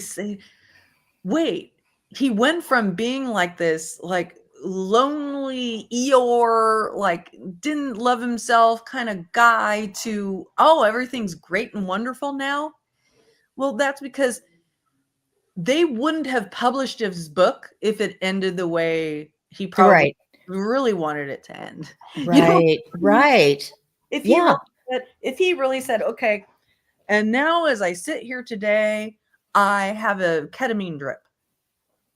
You know, and I got 4 doctors and my personal assistant's about to deliver me my, you know, my next batch of ketamine. You know what I mean? Like, that book wouldn't have been published. And so we, the public, continue to get like force-fed lies about people's real lives. And, you know, and he participated in that. And he did that, you know, and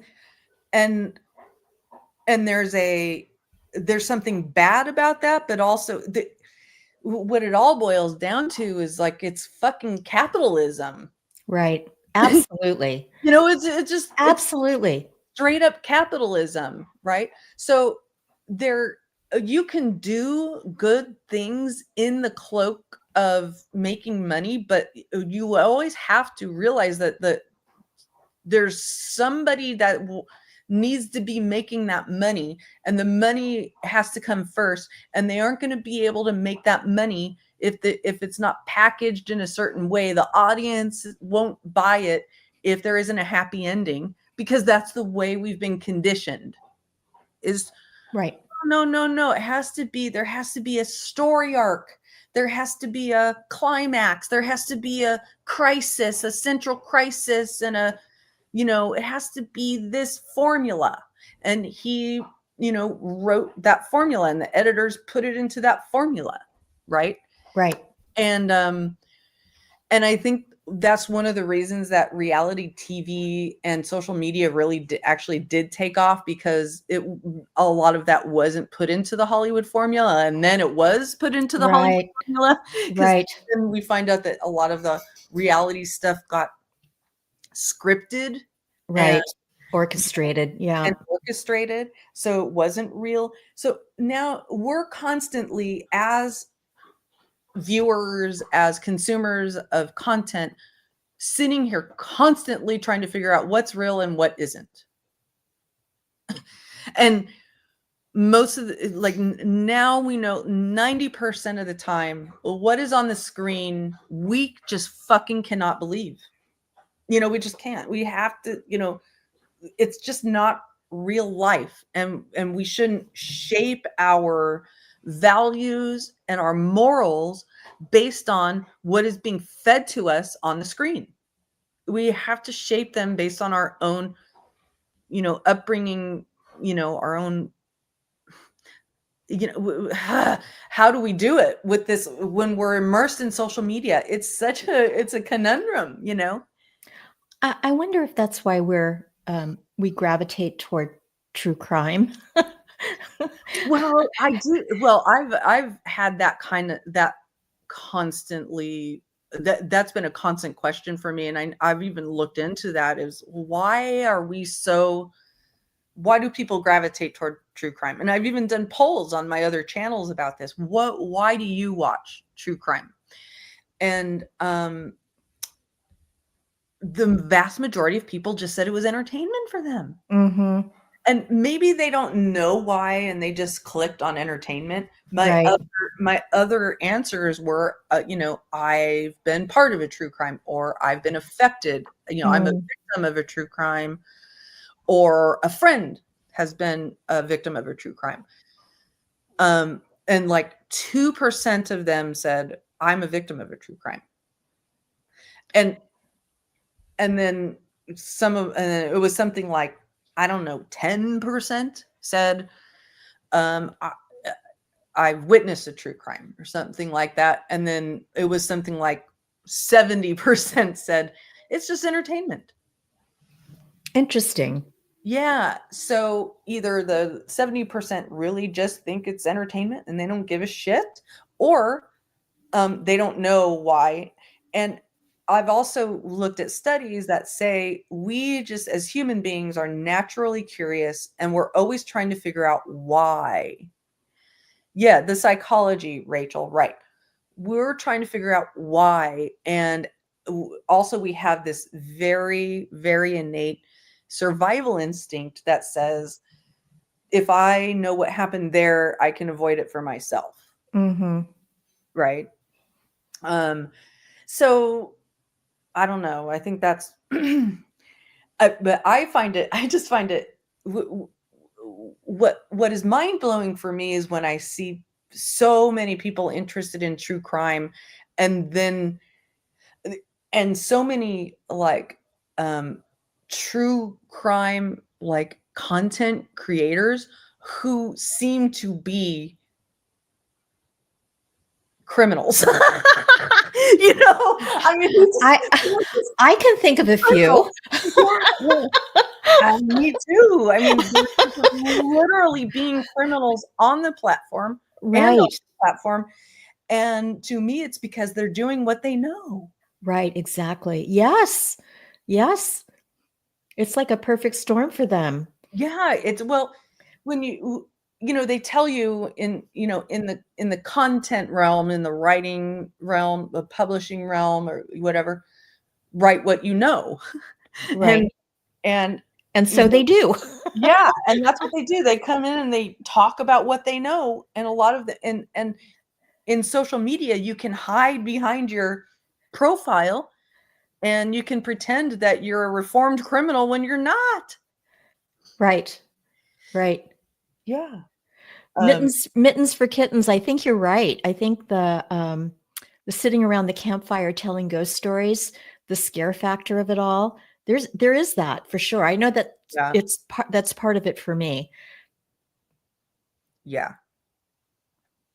Yeah, I agree. I mean, I never thought of it that way, but you can, harken back to your, childhood days, Girl Scouts, brownies, or whatever, and everybody, okay, time to gather around the campfire and hear those stories. Exactly.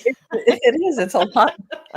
It is a lot like that, Well, before I got into true crime, I've always been, big sci-fi, fan, and then also horror movies. I mean, I loved having the shit scared out of me. I don't know what that is, but there's something about that I guess for me, as weird as it sounds, might be entertaining. But I never gravitated toward like romantic comedies or, that kind of content. It was always like the weirdest, scariest kind of stuff. And when I discovered true crime on YouTube, it was like a whole new thing it opened up. Right. Well, yeah, no, discovering live true crime content on YouTube was like, oh, I was like, whoa, Right. whoa, this is, Right. but I had no clue how fucking toxic it was. Yeah. Yeah. Yeah. So, yeah, exactly. Mittens for kittens. So let's talk about, what book we might want to tackle next. Right. What do we do next? Do you have any thoughts? I don't. I actually started, researching and doing some thinking about it, and I I guess I just haven't come across anything yet that really caught my eye. Have you? I do have some thoughts. Buzzed Boomer says, I have enjoyed this group so much for many reasons. This book has been educational for me. My son has been in recovery for 9 years. I can still see his struggles. I feel like he walks on an edge. Yeah. Yeah, It's really absolutely. true. And Buzzed Boomer, I found that it's one thing to quit the chemical. It's a whole other thing to change the things inside of you that make you want that chemical. You know? Right. And so when you say in recovery, I don't know if your son has like been into intense therapy or worked the steps. I found that the steps were great, but they weren't enough. They were not near enough. The 12 steps of the anonymous programs were not near. Oh, you're Christina J. Okay, that makes sense. Buzzed Boomer is your new name. That's cute. Buzz Boomer. But congratulations to your son for being in recovery for 9 years. I mean, that's, and one day at a time. But I know that for me, my mom was the one who put me in rehab, and I knew that she always loved me. Always.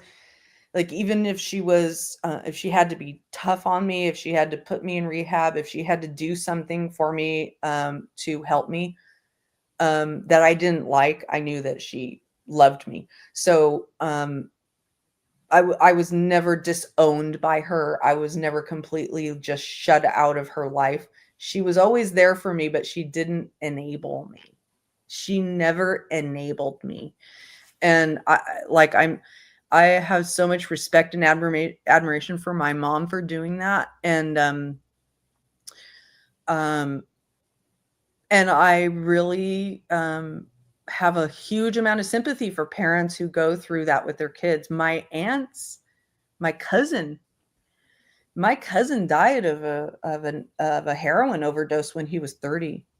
And this was after he had suffered with cancer. He was diagnosed with cancer when he was 17, went through horrible cancer treatments, had to have several joints replaced, was of course put on, opioids for his pain. And then of course became I shouldn't say of course, but that is the trajectory that people go on. And then he got clean for a bit of time, and then he relapsed and he OD'd. And it's just so, every time I talk to somebody who has a child who has struggled or has died, or, I think of my aunt and her pain. And I know that I have people in my chat who have lost children to the same thing, or whose children have struggled. It pains me that this is just still a thing, and that there are entire organizations that profit so handsomely off of the pain of people. Great to see you, EA. Thanks for the great chatting, and have a great rest of your day. So let me tell you, his mindset hasn't changed that much. I would just encourage him to, whenever he's open to it, go into therapy, because the mindset change is important. It really is. Anyway, so did you, a few months ago, there was a case in France where a woman's husband had drugged his wife and had her ard by many, many men Yes. over the course of 10 years. Yes. Who is that? I forget the name. Giselle Petticoat. Yes. Her daughter wrote a book. Oh. And it's called and I stopped. Wait, let me make sure I got the right. Well, let me show this right here. Oh, not Petticoat, Pellico. So, the daughter's name is Caroline Darien. Well, actually, that's her pen name, Caroline Darien. The book is called And I Stopped Calling You My Father. And I Stopped Calling You Father because, I mean, they had no clue. This mother and daughter had no clue that this was happening. So for those of you who don't know, this man in France put out ads on a site that was called Without Her Consent, or against her will, or something like that. It was translated to basically against her will. He put out ads for men to come and have sex with his wife, and he would drug his wife. And this happened over the course of 10 years. There were countless men, but they were able to track down 50 of them. 50 men. Okay. And it was a small village. Yes. They didn't live in a big city. It was like a relatively small town. So the 50 men, it was like almost the entire town. Exactly. And they didn't find out about this until the husband was caught taking pictures of girls' dresses in a mall, in a store. So none of this would have because he got sloppy out in the open. That's the only way he got found out. So this finally went to trial, and there were 50 defendants, including the husband, and 15 of them pleaded guilty. It's either 15 of them pleaded guilty or, yeah, I'm pretty sure it was 15 of them pleaded guilty. 35 of them had various notions of, well, I thought he told me she consented. He told me she was aware. Oh, she seemed like she was aware. But he had not only done this, but had documented it and filmed it and was selling this shit. And so they found thousands of images and videos. But not only that, but as they were doing this investigation, they found that he had also taken nude photos of his daughter. And this family thought that they had a completely normal family life. I mean, it was like up until this point, everything was kosher. And then all of a sudden, dad gets caught taking pictures of girls up their skirts. They start to investigate it, and they find that he's been drugging his wife and selling access to her for 10 years. So my thought was to maybe, and this book is actually being translated into English and is coming out, I think, next month. So that's one I'm fascinated to hear about. It's extremely uncomfortable. It's extremely triggering, but it's what is interesting to me is how this could happen for 10 years in in a small town to a seemingly normal family, and it go completely undetected.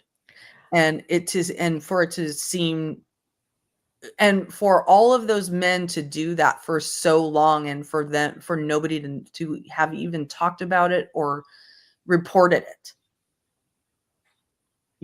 It is it's unthinkable. I mean, you think over that period of time, I mean, I can see maybe for 10 months or a year, but over that period of time, and everyone must have known that everyone else was doing this. I mean, the men who were taking part, they all probably knew each other. And how did they keep it quiet? I don't know. Oh, and there's actually one of the defendants actually did a copycat version of that with his own wife. Oh my gosh. Yeah. And what kind of, I mean, how sick is that? Yeah, I mean, if you think about the actual sort of what was going on there, for them to come in and do what they did with someone who was unconscious, for the most part, that's weird and sick. So what was going on in that town? This case, and also all the stuff that has been coming out about Diddy, right, is really like, I doubt I'm the only person who's doing this, but it has me going back and thinking, was I ever drugged and I didn't know? Yeah. You know what I mean? Like, was I now there probably weren't many opportunities to drug me, because I stopped drinking and doing drugs when I was 18. So I didn't go to parties where there was a lot of debauchery. I didn't go to bars and stuff like that. So I'm not blaming anybody who does do that stuff. There wasn't an opportunity for people to hand me a drink that would taste weird. You know what I mean? Right. Like, if they were to hand me a drink that had some sort of drugs in it, I would have been able to taste it pretty quickly, because I always ordered water or Diet Coke or right. So I think, but at the same time, I don't know what these drugs taste like that they put in these drinks. I don't know. I have no idea, but I've heard that, it can make the drink taste differently and more sour. I don't know. But I have to imagine that people all over the world who are paying attention to cases like this, and especially with Diddy, are thinking, wait a minute, there was that one time in that place where all of a sudden, I had that one drink and I was like literally passed out on the floor. Or I don't remember, a period of time, right? Yeah. After that, yeah. Was I drugged? Because I did, for some reason, I think there are worlds. A lot of times we get, kind of locked into our own little worlds and ways of thinking, that we don't even know that a thing is a thing. And I don't think a lot of us knew that it was such a thing to drug women and are them. And it appears to be a thing. You know what I mean? Almost like there's so many cases coming out like this. Bill Cosby did it. Bill Cosby did it. There's allegations of Kanye West. The Abercrombie and Fitch guy, CEO, is being either charged or sued. I think it's just sued by people who are saying he drugged people. So I think, at least in kind of the party culture, in the elite lifestyle culture, where you can get drugs like that, when you have access to drugs like that on a more fluid basis, it might be a lot easier to do that type of stuff. But I don't know. We're hearing more and more of that. Right. I wonder, are there cases where women are drugging men? Oh, Because I'm I've only heard about, men drugging women. And so, I have this perception that it's, well, that perception. But yeah, it would be interesting to find out if they're women doing the same thing. Well, the other alarming thing we're seeing a lot of is these teachers. Oh my gosh, yes. So many female teachers who are Oh getting my gosh. kids, right? Right. With their What students. what is that? I know. I did Oh a my gosh. I did a whole live stream on it on one of my other channels.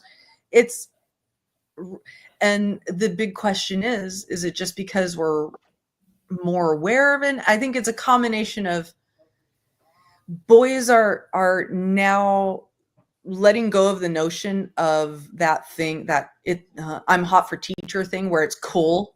Mm-hmm. It's cool to have sex with your teacher. It's not. It's not cool for your teacher to want to have fucking sex with you. It's not. And then on the other side of the coin, why would a teacher want to have sex with their children? Children. Yeah. And in my view, so many people now are so emotionally underdeveloped, so emotionally immature, that, by the time when they become teachers, a lot of times they're not much older than their students that they're teaching, in high school and junior high, or they're at least emotionally, they're on the same level. So they feel like they're the same.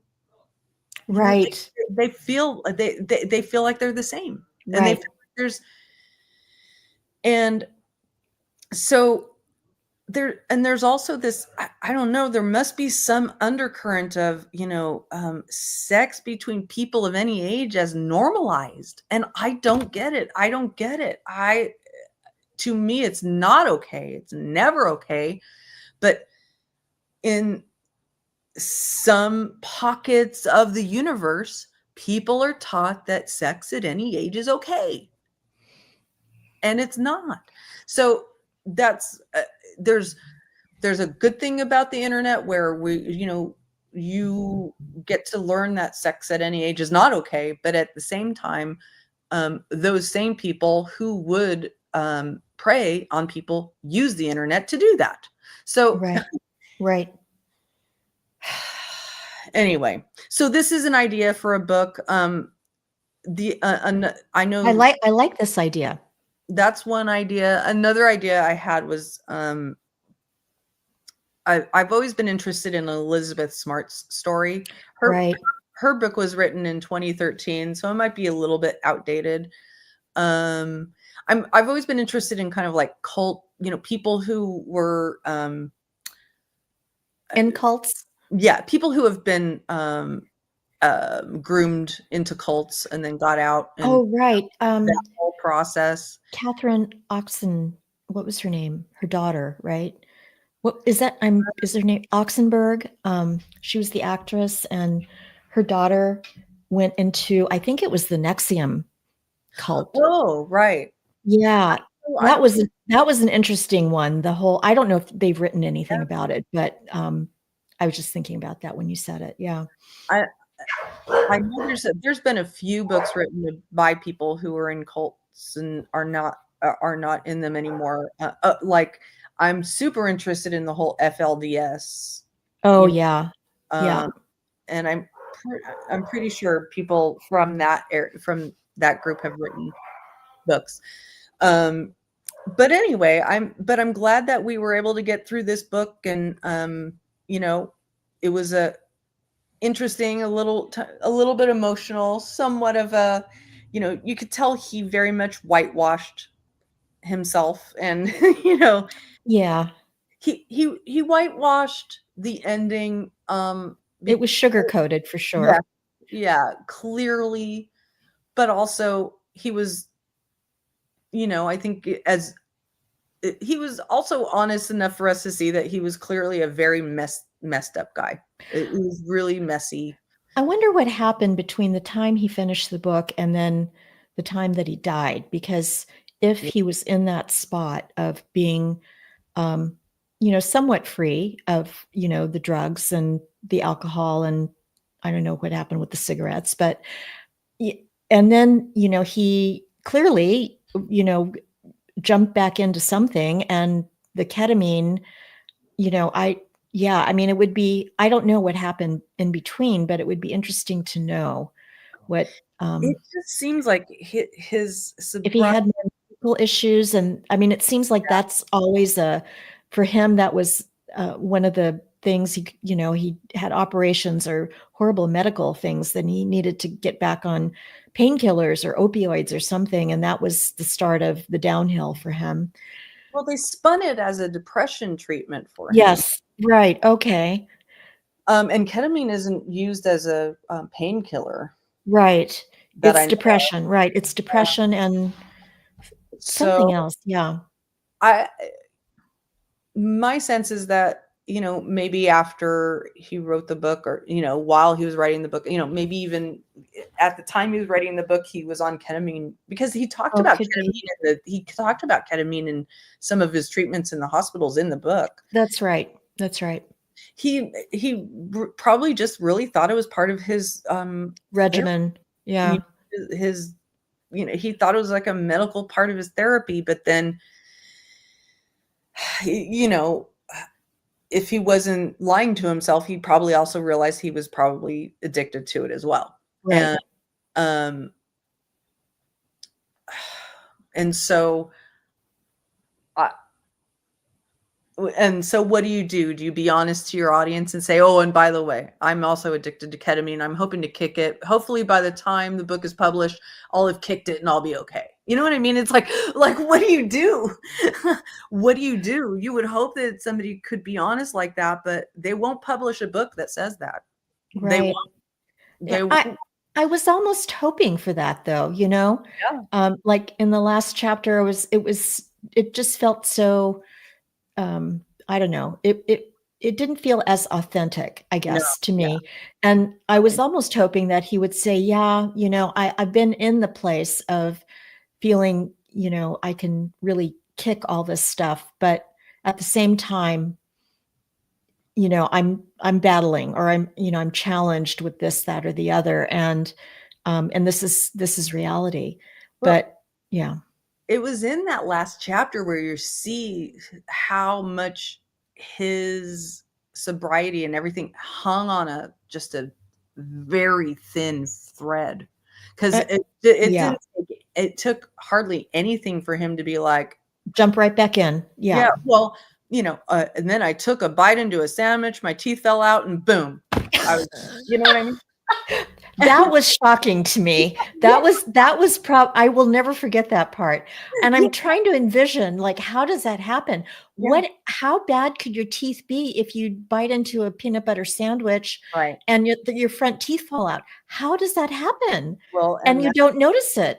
And that can be from years and years and years of horrible drug use, and right. So, like, or it could be, it's mind-boggling. So it just shows you how much on a thread his sobriety was. It just really shows you that. So, even if he was still alive today, he'd still be on that, like, thin edge, right, of going, every day every day you stay sober gets stronger and stronger, but you still have, when you're that far gone, you're always on an edge. Mm-hmm. Yeah. It's just the one thing that can, make you fall back into your addiction. And it just confirms that life is a journey. And that's another thing that I hate about Hollywood, is that Hollywood leads you to believe that life is a destination. They lived happily ever after. They walked into the sunset, and everything was so wonderful after that. Everything was fine. Life was a breeze. No, that is not how it works. Life goes up and down and up and down and up and down and up and down and up and down. And they're selling you a fucking bill of goods. Mm-hmm. When they tell you that life stays stagnant in one feeling or state of existence. It just doesn't. Right. And so don't buy it, people. Don't buy the bullshit on the screens. Life is not a fairy tale. Do your own learning, do your own research, you know. Anyway, Stay so informed. Yeah. I am working on, I have 2 different video projects. One is I've decided to finally dive into Sebastian Rogers. I am not going to do any deep dives into lawsuits and bullshit on the platform. I'm going to talk about, I really want to look at the interviews of the parents and collect samples of behaviors. And so my way of doing that is just, I want to look at all the interviews that have happened and then notice patterns of behavior and put them together with my observations. So I'm working on that.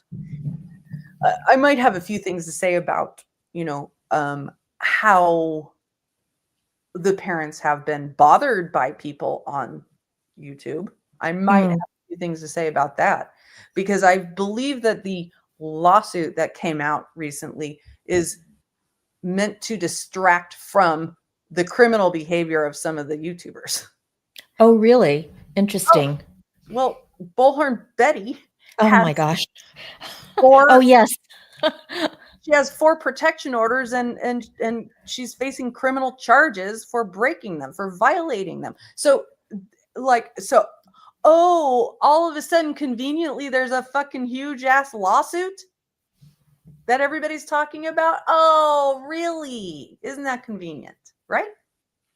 Right. So anyway, what is the, not to go down a rabbit hole here, but I was following Sebastian Roberts right in the beginning, and Rogers, sorry. And what is the latest? I mean, he hasn't been found, right? He's still missing, and no one, and there's no there literally no leads. He just disappeared. Nothing. That poor kid It's going to be like missing. Dylan Rounds. Right. Wait, what? Who was that guy out in Utah? Was that right? Is that the right name? Yeah. Mm-hmm. Well, I mean, they didn't find him for so long, right? I mean, and then they finally found him. But they knew Dylan Rounds was dead, though. Yeah, right. And so they still think that Sebastian might be alive and just kidnapped or something, right? There's no evidence whatsoever that Sebastian Rogers is dead. Right. No. Okay. There were, there have been fake sightings. There have been fake, we found his sweats, we found his glasses, but nothing has materialized. Literally no sign. I haven't gone deep into it, but so there's no updates, nothing whatsoever. Kind of like Summer Wells, and it's the same state. So I don't know how much you follow Summer Wells, but I did.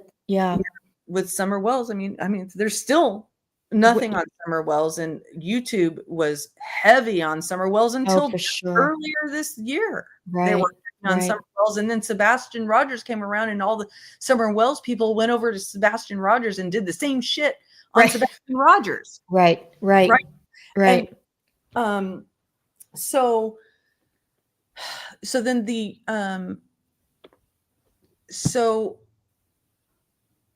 as I'm trying to formulate a proper sentence here that makes sense. So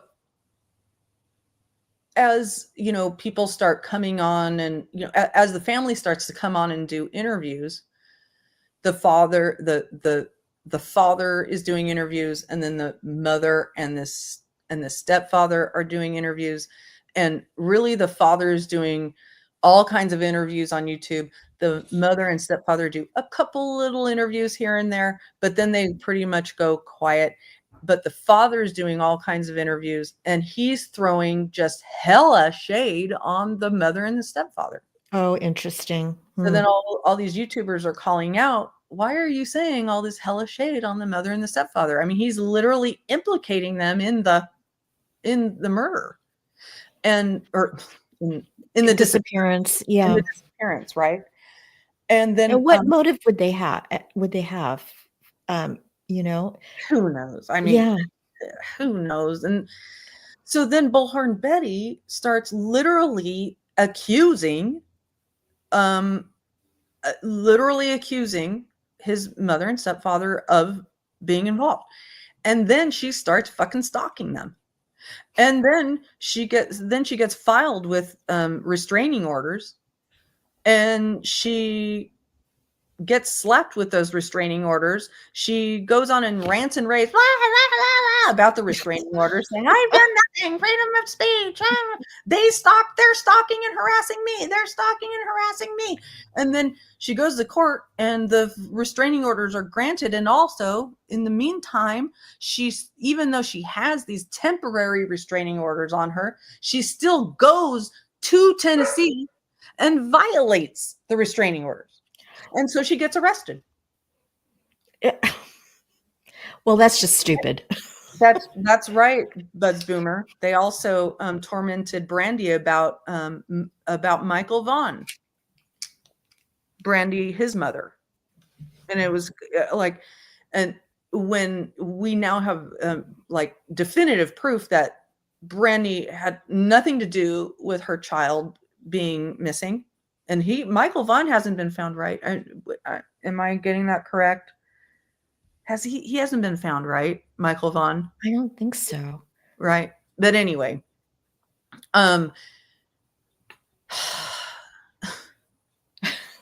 it's a crazy world out there. So now literally this woman, Bullhorn Betty, who is documented out there doing the worst to victims' families, is now listed as a plaintiff in a lawsuit saying that she's already a plaintiff in another lawsuit against Queen Bee, which is ridiculous. A whole other can of worms. Yeah. But now she's a plaintiff in this massive lawsuit that's claimed as a RICO lawsuit between the Bullhorn Betty side of YouTubers and the other YouTubers who have been calling out the Bullhorn Betty side of YouTubers. Oh my gosh. And the main defendants that are named in this lawsuit are Granny's Watching and Barbecue Lady or something like that. Oh, so interesting. Buzz Boomer, she had a video last night. Yes, I know. She tattooed Sebastian's army on her back. She literally tattooed Sebastian's name on her back. That is fucking weird. She's obsessed. Yeah. So she's the plaintiff in one of many plaintiffs in a lawsuit where literally in legal terms, there's a term called clean hands. Okay. So if you are a plaintiff in a lawsuit and you say, the defendant in this lawsuit has done this, and this, you better have clean hands, in the same regard. Right. The plaintiffs in this lawsuit, their arms are caked with mud. Okay. They do not have clean hands. They have all done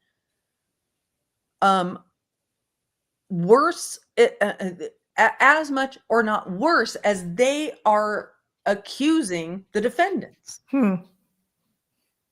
And I'm not defending the defendants. I don't know everything that the defendants have done. I do know that the plaintiffs, at least one of the plaintiffs, has done far more and far worse than any of the defendants that are being named. And it's fucking ridiculous. And that's why I'm not going to talk about it. I'm going to talk about how I'm going to talk about the patterns of behavior in these that I catch in these interviews. And I'm going to talk about why potentially all this other activity has to be generated by the father's side of a missing child. Why? Why does all this activity on YouTube have to be generated by the father's side of a missing child? Why? I really need to understand that, an answer to that question, because he's claiming, harassment and stalking and all this stuff, but I haven't seen any of that. I haven't seen what he's talking about in the way that he's talking about it. He claims that all these other people are interfering in the investigation into Sebastian's disappearance, but I haven't seen what he's talking about. And if anything, I feel like the person he has aligned with, Bullhorn Betty, has done the most to interfere with it by getting these, restraining orders and stalking Sebastian's mother and stepfather. She just inserts herself where she wants to. Yeah. So anyway. Yeah. Interesting. Well, I think that sounds fascinating. Well, that's one project I'm working on. The other project is something. So Sarah Boone is going to be sentenced on December 2nd, and I'm working on something that's going to make fun of her right before sentencing, because she's just great material for that. Yeah. I want to know why that father has surrounded himself with such shady ass people. Well, there's something weird about that, Buzz Boomer. There is something weird, and I'm not saying he's guilty of doing anything to him, but you have to ask yourself, why create such a huge fucking ruckus on YouTube when your child's missing? Like, what? And with the people he's doing it with, it's really, and so I don't know enough to answer that question yet, because I haven't watched all of his. I've actively avoided the case until now, when I'm really going to start looking at all the interviews. So if anybody knows of, I know where most of the interviews are, but I think but I want to be thorough.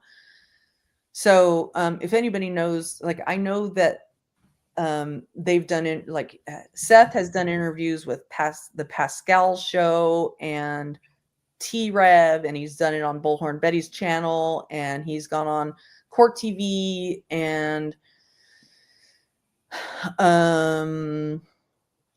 there's a couple other I'm missing, but if the YouTube search function is terrible. So if anybody knows of substantial interviews that Seth or the Proudfoots have done, make a comment or send me an email and let me know.